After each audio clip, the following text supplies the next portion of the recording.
நிகழ்ச்சிக்கு செல்லும் பொழுது குடும்பத்துக்கே நடந்த பேரதிர்ச்சி. திடீரென பற்றி எரிந்த காரால் நடந்த பரபரப்பு.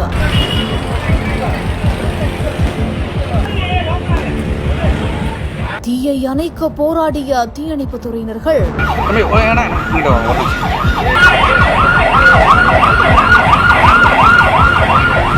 தூத்துக்குடியில திருமண நிகழ்ச்சி ஒன்றில் பங்கேற்பதற்காக லயன்ஸ்டோன் பகுதியை சேர்ந்த ஒரு குடும்பம் அவங்களுக்கு சொந்தமான ஒரு சொகுசு கார்ல கடற்கரை சாலை வழியா மாதா கோவில் அருகே சென்று கொண்டிருந்திருக்காங்க. அப்போ திடீர்னு அந்த கார் பற்றி எரிந்திருக்குது. உடனடியா அந்த காருக்குள்ள இருந்த குடும்பத்தினர் கூச்சலிட்டு அலறி அடித்து கீழே இறங்கவே அந்த கார் கொஞ்ச நேரத்திலேயே முழுவதுமாய் எரிந்து கரிந்து போயிருக்குது. உடனடியா அந்த பகுதியில் இருந்தவங்க அந்த சாலையில வந்து போனவங்களா தீப்பிடித்த காரை தண்ணீர் ஊற்றி அணைக்க முயற்சி பண்ணிருக்காங்க.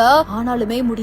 உடனடியா அந்த பகுதிக்கு விரைந்து வந்த தீயணைப்பு துறையினர்கள் காரில் ஏற்பட்ட தீய தண்ணீர் அடித்து தீய அணைத்து பெரும் சேதத்தை தவிர்த்திருக்காங்க. இந்த ஒரு சம்பவம் அந்த பகுதியில் பெரும் பரபரப்பை ஏற்படுத்தியிருக்குது.